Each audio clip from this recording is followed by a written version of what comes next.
Sejam muito bem-vindos a mais uma live literária. Tudo bem? Estamos aí em plena segunda-feira, 8 horas da noite, para bater papo literário, divulgar autores nacionais, fazer sorteio, dar boas risadas e, claro, né? Falar de livros, livros por todos os lados. Lembrando que todas as entrevistas podem ser assistidas pelo canal do YouTube, Spotify, Anchor e Amazon Music, do Livro Não Me Livre. Então já corre lá, já se inscreve para acompanhar todas as entrevistas que são geradas aí diariamente aqui, tá?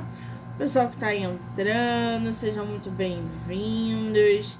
Everton, querido, um beijo. A gente vai bater agora um papo literário com a autora nacional Jéssica Leite. Ela, que está no mercado com o Efeito Furacão, vai falar um pouquinho mais sobre esse livro, sobre essa bagagem literária que ela vem aí produzindo dentro do meio literário. Vamos ver se ela já entrou? Deixa eu ver aqui. Jéssica, querida.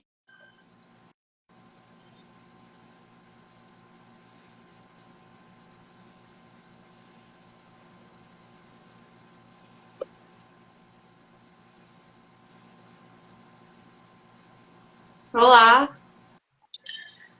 Eu não tô te vendo, Jéssica. Você tá me vendo? Tô vendo nós duas. Então não tem problema, isso acontece mesmo.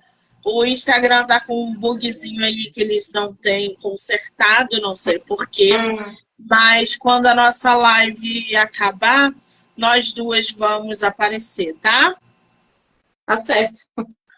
Porque aqui pra mim não tá aparecendo você. Normal, né, gente? Semana passada a gente passou por isso. Oh, meu pai. Jéssica, seja muito bem-vinda ao meu projeto. Tudo bem, querida? Tudo bem. E com você? Que coisa boa. Eu estou ótima. Você é de qual lugar do Brasil? Eu sou alagoana de Palmeira dos Índios, interior de Lagoas. Interior de Alagoas. Coisa boa. Conhece o Rio? Não. Meu sonho é o Rio de Janeiro. Então venha para o Rio conhecer o Rio de Janeiro, realizar mais um sonho. De quebra, você fica aqui em casa e a gente te leva para fazer os passeios. Ah, que maravilha! Conhecer o Copacabana, quero conhecer. Copacabana, isso aí, a gente vai te levar para todos os pontos turísticos. Lugar para ficar tu já tem. É só comprar uma passagem e vir embora. Vai adorar isso aqui. Isso não, que eu vou. Olha, mas venha mesmo, porque se o seu sonho, um deles, é conhecer o Rio, e eu moro aqui, podendo te receber, a gente vai para minimizar esse sonho. É só comprar uma passagem para vir para cá, que aqui você tem lugar para ficar, tá, querida? Que maravilha! Ai, Jéssica, antes de nós começarmos aí, eu quero muito te agradecer pelo tempo, pela disponibilidade, dizer que nós já trabalhamos juntas uma vez e ter você no meu projeto agora de entrevistas é muito gratificante. Então, muitíssimo obrigada, tá, querida? Eu que agradeço a você ter essa oportunidade para os novos escritores, você estar disposta a conhecer novos escritores, novas obras. Isso é incrível, isso é raro demais. É verdade, a gente tem muita coisa boa aqui no Brasil também, e é justamente para mostrar esse povo, esses livros, os gêneros que o podcast foi criado. Agora, eu estou vendo aqui que você está com o lançamento, o Efeito Furacão. Ele é o quê? Lançamento de 2023, não é isso? Agosto de 2023, isso mesmo. Se trata de um suspense psicológico. Você tá brincando, garota? Primeira vez vim com o lançamento, ano passado, que era A Sombra, também psicológico, e agora eu tô com um novo romance psicológico, só que agora adulto, que é o Efeito Furacão. Efeito Furacão. Você tem ele físico aí? Não, né? Tenho, tô mostrando, não sei se o pessoal de casa tá vendo. Deixa. É porque aqui tá atrasado, não consigo ver. Mas mostra a capa pra gente do teu livro, por gentileza. Tá aí, pessoal. Ai, agora Vai entrando. apareceu aqui. Ai, gente, a capa física é mais bonita ainda, né? Eu gostei de ter ele aqui do lado. Nossa, para o pessoal que não tinha visto, esse aqui é o meu primeiro, A Sombra, que é infanto juvenil. Um é continuação do outro, não, né? Não, esse aqui é infanto juvenil, é sobre a Nicole, adolescente Nicole, que passa por traumas, questões psicológicas. E esse aqui, o protagonista é masculino, é o Eduardo, o narrador-personagem. Aqui é um narrador-personagem. Eduardo, que também está passando por conflitos psicológicos, emocionais, dentre outros conflitos. Bom, então para a gente começar aí a conhecer Efeito Furacão, como é que surgiu esse título, Jéssica? O título dessa vez foi o último de todos. O último elemento de todos, dessa vez foi o título. Em A Sombra, a primeira coisa que me veio à mente, por incrível que pareça, foi o título. Aí, a partir do título, do elemento, a sombra, de uma sombra em si, eu fui desenvolvendo o enredo.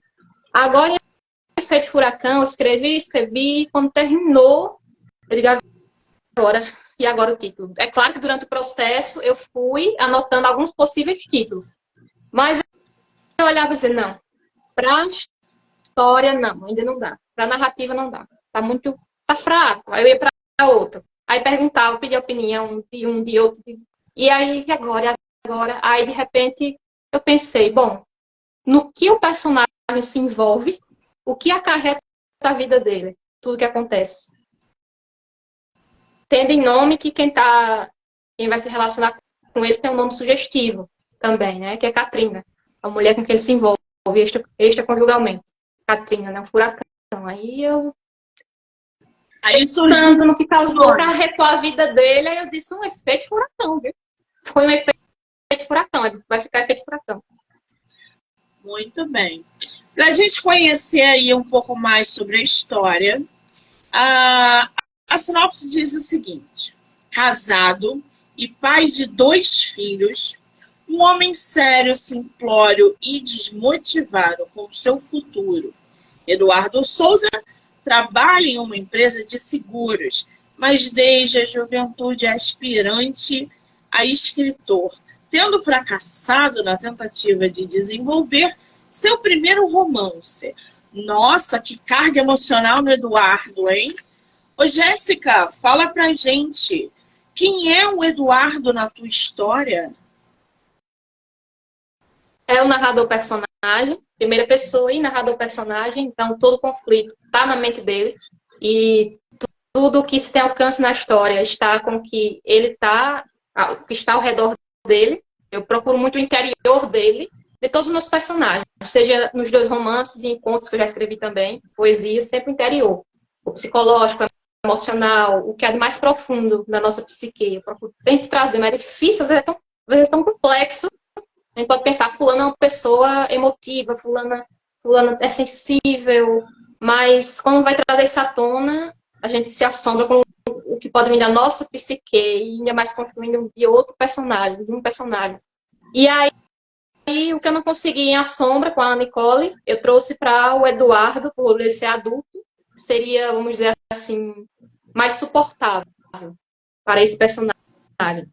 Então, ele é essa pessoa que ele está na meia-idade, mas ainda está transitando entre os devaneios da juventude, que não viveu, do que ele gostaria de viver, do que ele tem de fato, que não agrada o que ele tem, porque para ele é muito simplório, embora ele não se dê conta que ele próprio como é que eu posso dizer? Que ele próprio ele é não mesquinho, não é mesquinha a palavra. Simplório, ele é Sim. Mais um, vamos dizer, na fila do pão, né? Mas ele não se conforma com isso, né? Ele quer o mais, a melhor mulher, o melhor emprego. E é um pouco de todos nós, né? Às vezes tá satisfeito, esse emprego eu não quero, eu mereço mais. Essa família, eu mereço um melhor, porque a grama do vizinho às vezes é mais verde. Então, quer dizer, a gente já tem aí, logo de cara, um personagem emotivamente complicado, com as Instável. suas. Exatamente, instável, cheio de indagações, trabalha numa coisa na qual ele não é feliz, fracassou naquilo que ele gostaria de estar fazendo, que é tentar aí escrever esse primeiro romance. Então a gente já tem um dilema de cara. Certo dia, Roberto, um conhecido do trabalho, recebe uma promoção. Ô, Jéssica, aí você já insere outro personagem. Esse Roberto, qual é a ligação dele na história? Todas as ligações que esse personagem tem é uma ligação tanto que superficial, porque ele é um colega da empresa em que eles trabalham, e esse colega aí ele vai receber uma promoção, aí já vem outro gatilho, porque aí o Eduardo, você imagina que ele sentia, ele achava que ele que deveria ter ganho essa promoção. Esse personagem Roberto, ele vai e recebe a promoção, e nisso aí eles vão comemorar, todos os colegas vão comemorar. Tem um que puxa, que é o Fernando puxa. Tem o Fernando que puxa toda essa. Vamos comemorar no boate. A princípio ele não sabia que era um boate, depois ele lá vê a entrada da boate e ele pensa, bom, não ter nada a perder. E lá ele conhece a Katrina, com quem ele vai se envolver. Então eu usei esses personagens colegas dele como ponto e encontro, né? Entendi. É uma ponte aí pro. Para o encontro. Exatamente. Agora, você falando do Eduardo, né, referente ao Roberto que ganhou essa promoção, a gente sente um pouquinho que o Eduardo, ele é uma pessoa invejosa, mesquinha, como você usou o termo anteriormente. Como é que foi produzir, construir um personagem tão complicado emocionalmente como o Eduardo? Como é que eu posso dizer?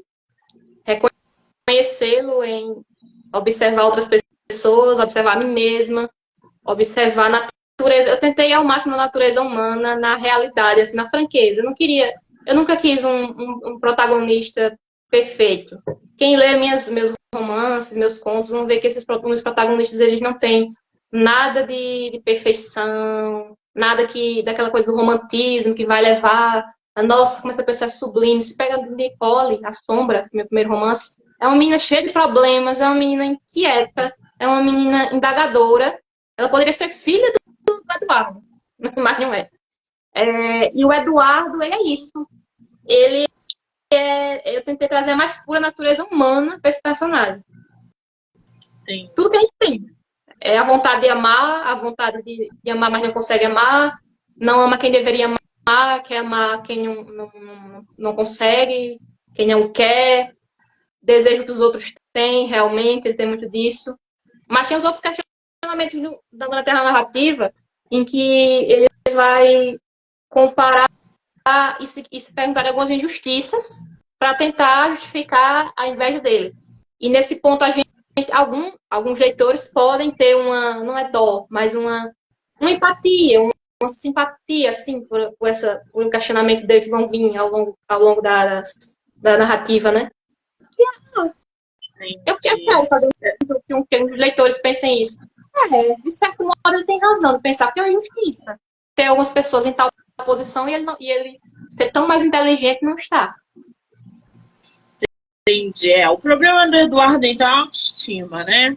É aquele probleminha que quase todo mundo tem de autoestima e autossabotagem. Isso. Se a sua autoestima ela não é boa, eu não estou falando em grande, mas boa, você entra nessa onda do Eduardo, que é invejar o outro, seguro, ele é muito seguro, desprezado inferiorizado, vitimando ali, e quando na verdade você não é nada disso, você só é levado ao fracasso porque a sua estima ela não está boa. Existe uma diferença, gente, de uma pessoa com autoestima grande e a autoestima boa. A autoestima grande, ela pode ser imensa, mas se ela não for grandiosidade, boa, né, que chama. exatamente, você continua sendo um fracasso, independente do que você faça. O Eduardo parece que é muito disso, só que eu acho que ele meio que se vitimiza também. E a vitimização leva ao fracasso. A gente só não consegue sair da lama do fracasso quando a gente se encontra nesse papel de vítima. Por isso que eu não gosto de gente vitimizada. Quando eu escuto discursinho vitimizado, eu já logo bloqueio. Não é o caso da nossa autora, pelo amor de Deus. Estamos falando aqui de pessoas como o Eduardo. Não confunda, porque a interpretação hoje também tá um pouco difícil, tá? Bom, ele e os colegas mais próximos vão a uma boate de striptease para comemorar contra a sua vontade. Lá, Eduardo conhece Katrina, uma bela e sensual jovem que seduz todos os homens da plateia e logo fica obsessivo pela dançarina misteriosa. Nossa, coitada da Katrina. Ô Jéssica, a Katrina é uma stripper. Ela tá ali a trabalho. E o Eduardo se conecta com ela de modo platônico.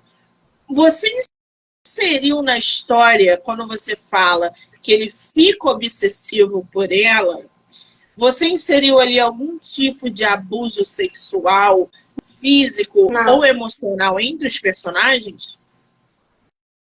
Essa obsessão ela vai se dando a partir do momento em que as pessoas vão lendo o romance e vão percebendo as atitudes dele. Ele entra nessa grandiosidade de achar que ela deve ser exclusiva dele, né? É de um homem, típico de um homem, como eu posso dizer, narcisista, obsessivo, compulsivo, viciado. Ele é aquela pessoa que tende aos vícios. Nisso, ela vai começar a ser uma vítima desse vício, né? Ele vai uma vez, ele vai outra vez. Não há abuso sexual, mas vai ter um determinado momento em que homens, quando normalmente desse tipo, que tem contato com mulheres que se prostituem, tendem à agressão. Ele chega a dar um tapa em algum momento no rosto dela. E aí, ela também tem muito do lado humano, tá? Ela é muito humana. E ela vai se ofender muito com isso aí, porque ela também começou a se envolver com ele também, de outra forma. Sem dor, sem ganho. Sem dor, sem ganho, Moisés, realmente. Aí ela se envolve e vai se envolvendo, e aí ela recebe esse tapa, que foi bem forte para eu escrever isso. E ela recebe, e ali ela não quero. E aí ela se tranca para ele, e aí ele fica naquela, meu Deus, e agora como é que eu reconquisto? Eu não devia ter feito isso. Foi no meio de uma discussão séria entre os dois. Ele a chama de PUTA. E é engraçado, olha, o lado humano dos personagens. Eu coloco um lado bem realístico, porque ela é uma PUTA, mas ela não se sente assim, né, quando ela tá com ele. Com ele, ela não se sente assim. E aí, veja como cai a realidade, como cai a ficha. Quando ela recebe o tapa, ela, peraí, ele ainda me vê assim? Depois de tanto tempo, ele ainda me vê assim? Ela fica indignada, e aí ela começa a repensar. E ver que ele sim a trata como objeto. Ele diz que não a trato como objeto. Você é especial para mim, você é minha inspiração. Eu estou me inspirando para escrever com você. Quando no fundo, na verdade, ele só pensa nele. Ele só pensa nele. Ele engana até a mim. Ele estava enganando até a mim, Monique. Estava escrevendo a história. Quer dizer, na verdade, eles começam um relacionamento extraconjugal, já que o Eduardo ele é casado e tem 2 filhos, o que também tem ali uma bagagem da história que é muito densa, porque fala sobre adultério, fala sobre exposição, fala sobre N coisas ali na trama. E essa Katrina, né, que é a nossa personagem aí feminina, uma dançarina, que ela busca ali, a autora diz o seguinte: a Katrina busca ocupar o lugar da esposa com suas manipulações, enquanto tenta lidar com uma síndrome. Ou seja, a Katrina, ela já tinha envolvimento com outros homens, porque ela não era só do Eduardo. Quando eles se conheceram, a Katrina, ela estava envolvida com outros homens. Ela é uma dançarina, uma prostituta. Não, esquece, gente. Não estou falando que toda dançarina é prostituta, não é isso. Me expressei mal, pelo amor de Deus. Nesse caso aqui, a Katrina é uma stripper.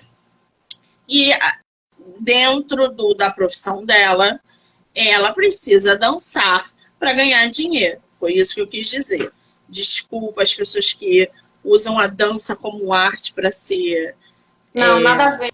É porque alguns boatos a gente sabe que tem serviço extra, né? Isso, exatamente. Para perguntar se eu tomo as dores, o Moisés Monteiro de Melo Neto, que ele é o prefaciador desta obra, inclusive ele está aqui na live, fez o prefácio, assinou o prefácio, muito obrigada.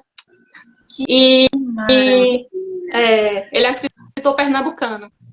É a dançarina privada dele. Ele quer isso, então, né, na verdade. Mas leia pra gente o prefácio que ele escreveu. Vou ler. Se eu tomo as dores da esposa. A Andréia é uma personagem que eu trago, que apesar de não estar no ponto de vista dela, né, por ser do Eduardo, eu tomo as dores dela porque ela é a mãe que vai cuidar dos filhos sozinha, ela é a mulher que está sem contato físico com o marido, ela é a mulher que fica esperando até altas horas da noite. Mas eu sinto uma pena, assim, uma empatia com todos esses personagens. Eu sinto a dor de todos eles, eu sinto a dor do Eduardo, eu sinto a dor da Katrina, eu sinto a dor da Andréia, que é essa esposa, de todos, eu sinto. Mas eu vou dar aqui o prefácio do Moisés. Ele diz assim: o novo romance de Jéssica Leite, por professor doutor Moisés Monteiro de Melo Neto, professor universitário da UPE e da UNEAL. A epígrafe desse novo romance de Jéssica, que foi minha aluna na graduação e na pós-graduação da UNEAL, já anuncia: comovo-me em excesso por natureza e por ofício. Acho medonho alguém viver sem paixões. Graciliano Ramos. A partir daí, com um enredo redondo, Jéssica escreve seu segundo romance. A autora arma a teia de um romance que precisa do leitor como refém para se estabelecer. Ele matou um personagem, Antônio. Ele está falando Vejamos, aqui, Eduardo chega perto do subsolo da natureza humana, no limite do exterior com a interioridade, em obstinada estranheza. Seus conflitos íntimos são expostos à luz. Ele é um homem de meia idade, casado e pai de 2 filhos, que ainda transita entre devaneios e a realidade, e apaixona-se por uma mulher muito mais jovem e proibida. Já me disseram, 3 pessoas já me disseram: eu gosto desse livro no estilo da Colleen Hoover. É ela que escreve isso, assim. A partir daí, sua vida irá tomar outros rumos como sempre desejara. No entanto, aqui quase nada é sobre Katrina, a esposa dele ou seu limitado círculo social. É sobre ele, o narrador personagem, e a sua insustentável falta de leveza existencial. Na vertigem insuportável entre a esperança e o desassossego. Numa busca incessante pelo abismo inatingível do eu, sempre angustiante, fugidia e inesgotável. Para Eduardo, sempre haverá uma Katrina disposta a se oferecer e construir um emaranhado, um labirinto. Ele está soterrado entre o riso terrível e o peso da vida, a esfacelar o destino dos seres que se consomem assim, em solidão compartilhada. Moisés, eu adorei isso que você escreveu, solidão compartilhada. Fiquei com isso na cabeça, solidão compartilhada. A romper os elos que os une às outras criaturas, como se entrassem na sombra da caverna de Platão. Já numa demência adormecida, que é a sucessão do viver na espinheza da terra.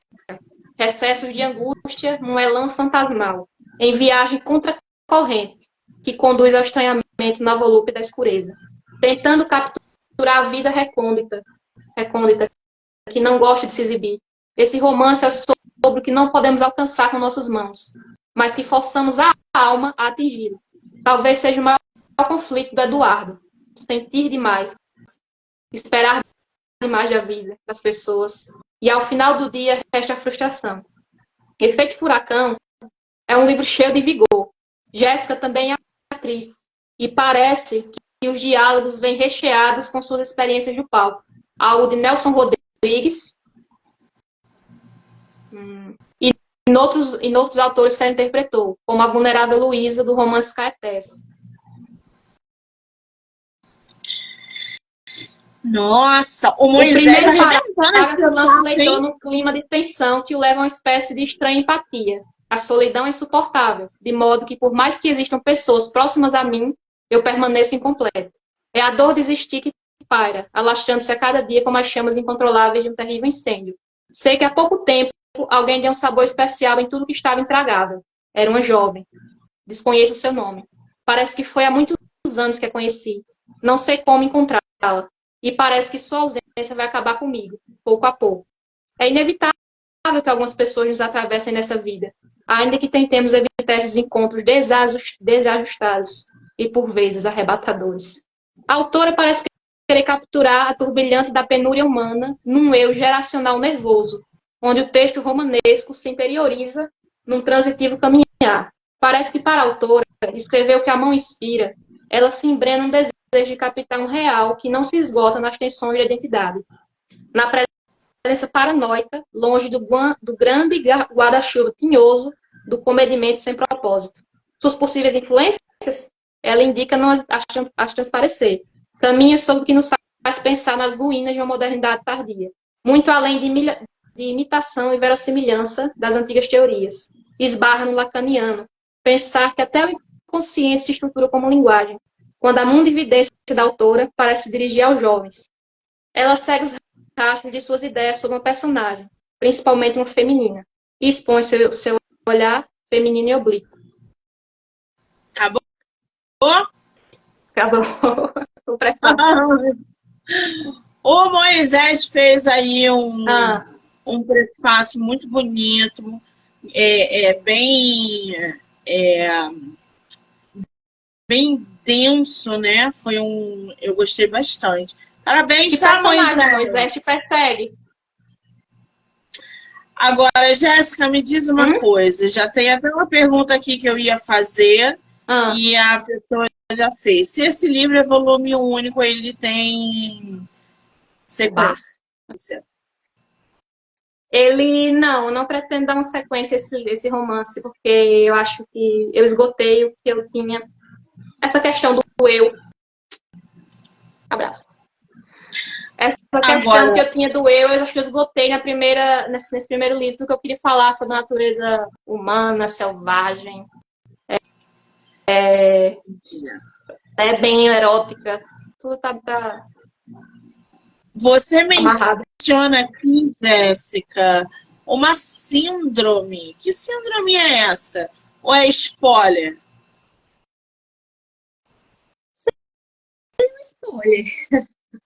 É o que? É algo que o leitor... seria um spoiler, sim, se eu falasse. É algo que, a partir do momento que o leitor for caindo nessa narrativa, nessa teia da história dele, é algo que vai sumindo dele. Cada vez mais. Para esse efeito de que ele está se perdendo de si. Então, tem uma característica aí, como uma síndrome, em que ele vai estar fugindo de si a cada medida que vão passando os capítulos. Entendi agora. Porque ele tá nesse movimento de perda de si mesmo, se você reparar bem, não é isso? Então, é uma perda de si dentro do outro, ele vai muito para o outro, mergulha em Katrina.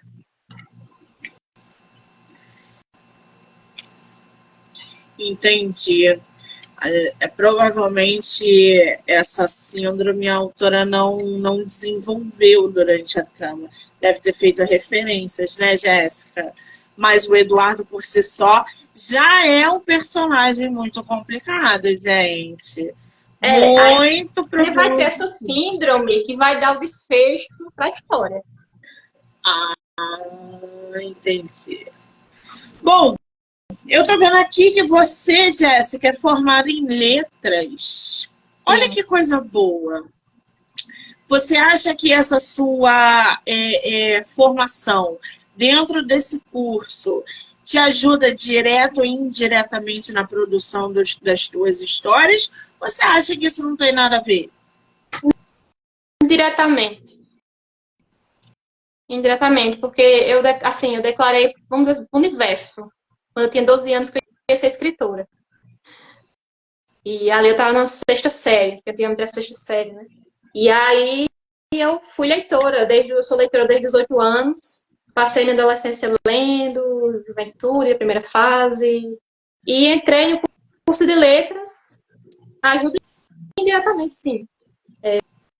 Se a gente não se prender no radical, não ficar preso ao que a gramática pede, porque a gente, dentro da literatura, tem a licença poética, né? Sim.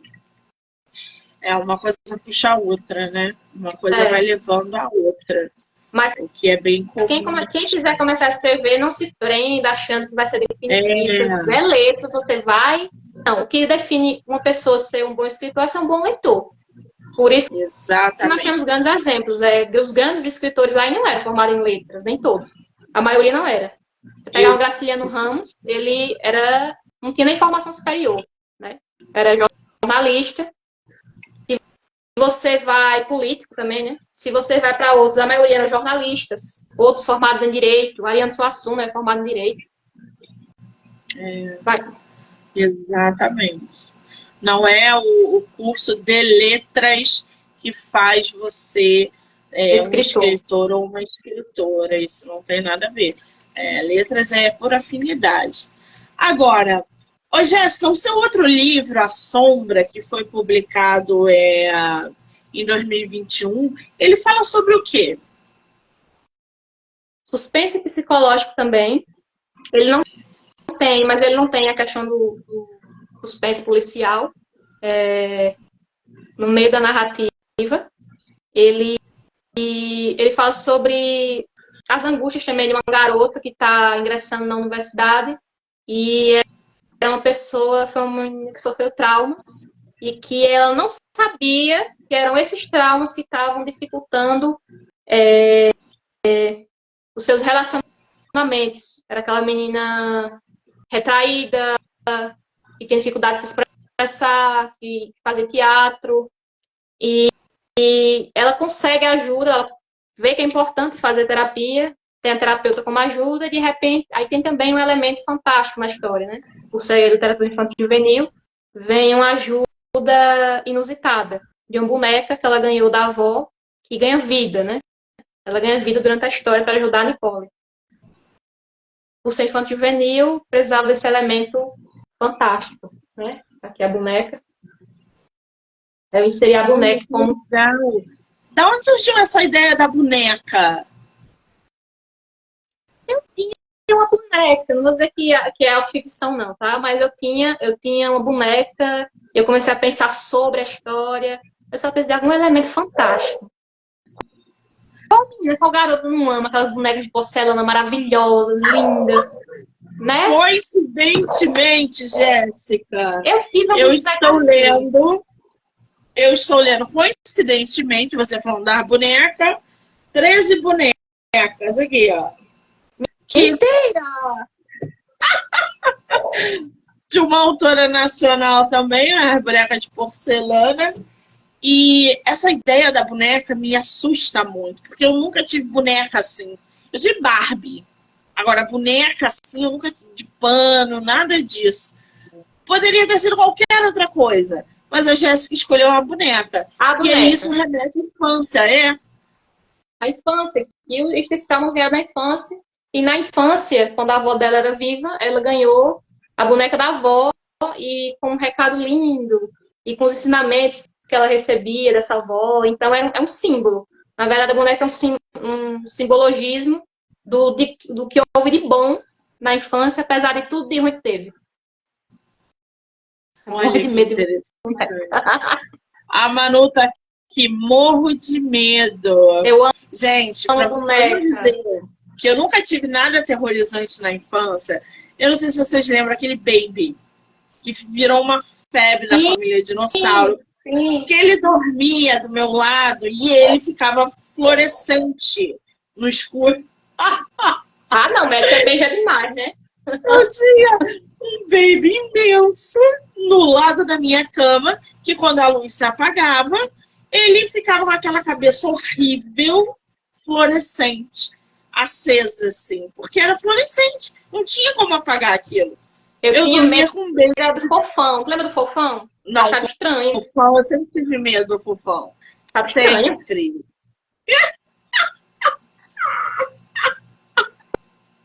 Mas fazer o quê? Não vou, não. Aquele Ralph, lembra do Ralph? Lembro. Aquele. Gente, eu tinha o boneco do Ralph. Ele era horrível. Aquele boneco de sei lá do que era feito aquilo, com aquele cabelo dele. Aquele bicho era horrível, gente. Eu tive ele também, o Ralph. Eu nem via Ralph, gente.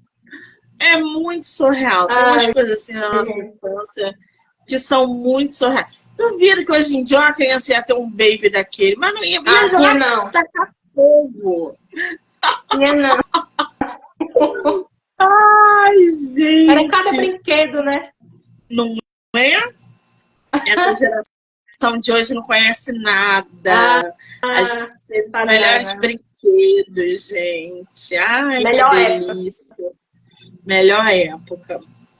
Agora, Jéssica, você inseriu nesse seu livro cena erótica.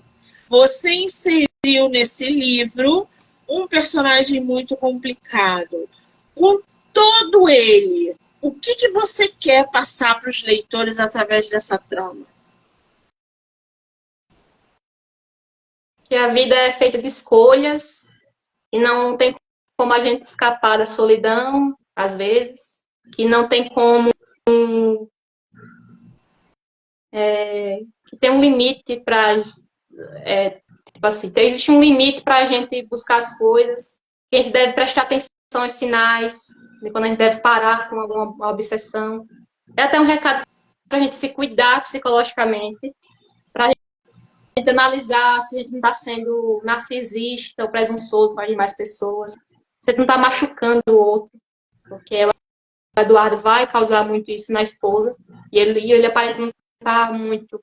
Ele sabe o que ele está fazendo, mas ele é egoísta e ele continua no adultério dele, o que é bom para ele.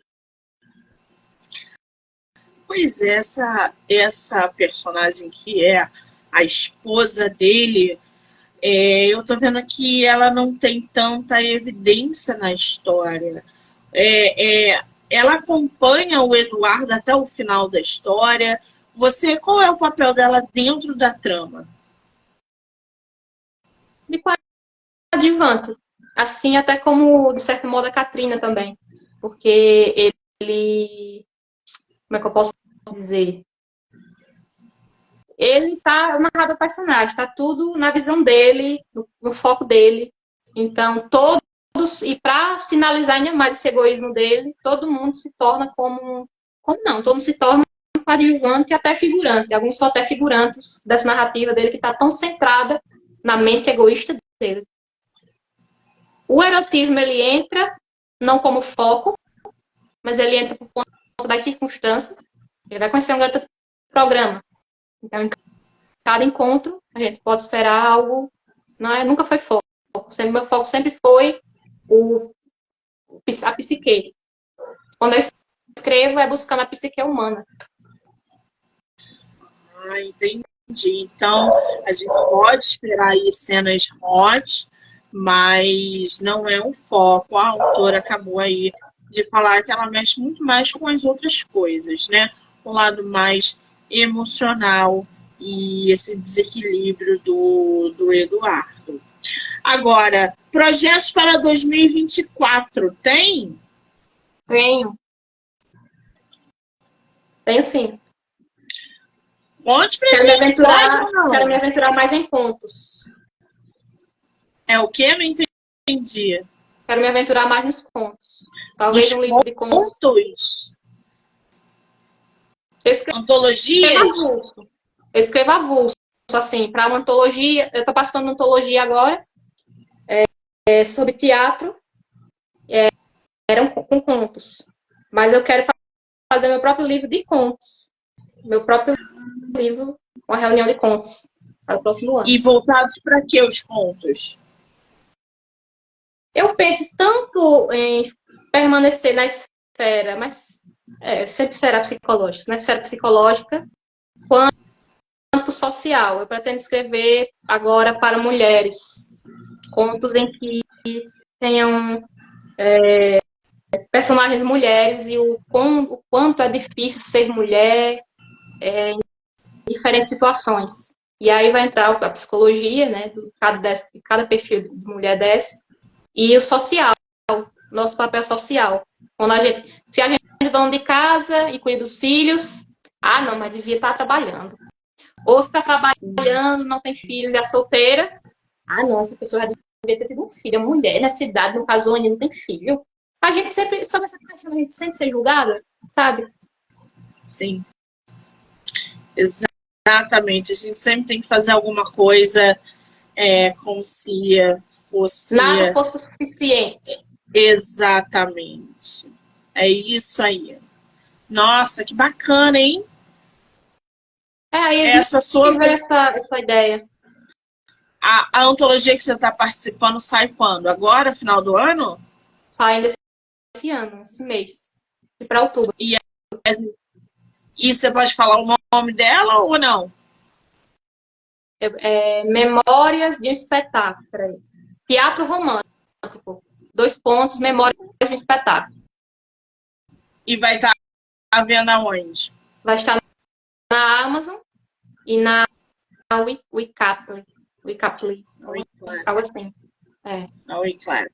Muito bem. Tem Agora, escritores de todo o Brasil nela. A Wiclap distribui, né, para todos os estados, enfim. Isso. O clube de autores vai lá para fora. A Wiclap ainda não vai lá para fora. Então, seria legal fazer publicação também pelo clube de autores, para pegar também o povo lá fora.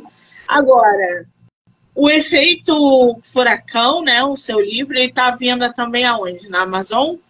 Está na Amazon. Podem pesquisar por Efeito Furacão, aí está aparecendo lá já. Por enquanto físico, eu estou organizando problemas para registrar ele, por enquanto, no e-book, no Kindle. Mas vai estar disponível logo em breve no Kindle também. O link está no meu Instagram, @jessicaleite.escritora, leite com 2 T's. E lá tem um link na bio que vai direto para a Amazon, para o livro. Jéssica, coloca seu Instagram aqui nos comentários, por favor. Põe sim. Gente, vou colocar aqui para vocês também o link do livro da nossa autora, porque o podcast é filiado do site da Amazon e através desse link vocês têm vantagens aí na hora de comprar ou acessar o livro da nossa autora. Vou botar aí para vocês de novo. Ó. Pronto.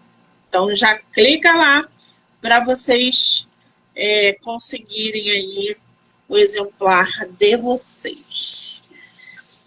A Sombra também está vendo na Amazon? Tá. Tá sim. Só tem em formato físico? Tem em formato físico e no Kindle. Mas você eu vai não tô no perfil de escritora, lá, né? A gente tem os perfis de escritores, aí vai aparecer todas as minhas obras, né? Aí vai aparecer Efeito Furacão e A Sombra. Não tô... a Sombra aqui, achei a Sombra, gente. Vou botar aqui para vocês também o link. Se eu conseguir acessar. Inclusive, a Sombra no formato Kindle, ela tá no Limited. E no Limited que você pode ler gratuitamente. Você vai botar Efeito Furacão no Kindle também? Vou sim. Só estou resolvendo um problema técnico, inclusive é um problema técnico, mas ele já vai estar disponível no Kindle. Vou botar aí para vocês, ó. A Sombra, porque aí já vai direto pro Kindle ilimitado para quem tiver, tá, gente? Para vocês conseguirem ler gratuitamente aí no site da Amazon. Ambos os livros têm por volta de 160, 180 páginas e está à venda também diretamente com a escritora a versão física. Tem previsão para chegar o físico aí com você, Jéssica? Físico de qual? Do Efeito Furacão? É. Eu tenho vários comigo. Quem quiser pedir, inclusive, até pelo direct. Ah, ótimo. Então já corre lá no Instagram dela, Jéssica Leite, com 2 T's, tá, gente? @escritora. Eu vou marcar a autora aqui na live como colaboradora para que vocês possam assistir no Instagram dela, no meu e em todas as plataformas do podcast do Livro Não Me Livro, canal do YouTube, Spotify, Anchor e Amazon Music. Jéssica, querida, eu estou muito satisfeita, feliz de ter você no meu projeto, poder conhecer, entre aspas, você. Foi uma pena que a gente não se viu na Bienal, você não pôde estar aqui. Foi. Mas foi sensacional e eu espero te ver ano que vem. Se não for na Bienal, que você venha para o Rio ou vá a São Paulo para a gente se conhecer. E sucesso. É só o que eu tenho para te dizer. Continue nessa linha, abordando temas que são muito relevantes dentro da nossa sociedade e construindo personagens complexos. A gente precisa de mais suspense e você tem feito isso aí com muita proeza. Então, parabéns. É muito difícil escrever personagens assim, tramas assim. Então, você está de parabéns. E obrigada. Muito obrigada. Pode ser o que você quiser, tá? Eu que agradeço por você existir e ter essa missão tão linda de divulgar os autores e ter uma conversa franca, estar disponível, disposta sempre a tirar dúvidas, a querer saber mais sobre as obras. É um amor. Quero agradecer a todo mundo que entrou, que saiu, que ficou com a gente, que vai assistir depois. Dizer que hoje eu ainda volto para mais bate-papo. E depois só amanhã. Jéssica, um beijo, amor. Obrigada. Para você, para todos. Muito obrigada.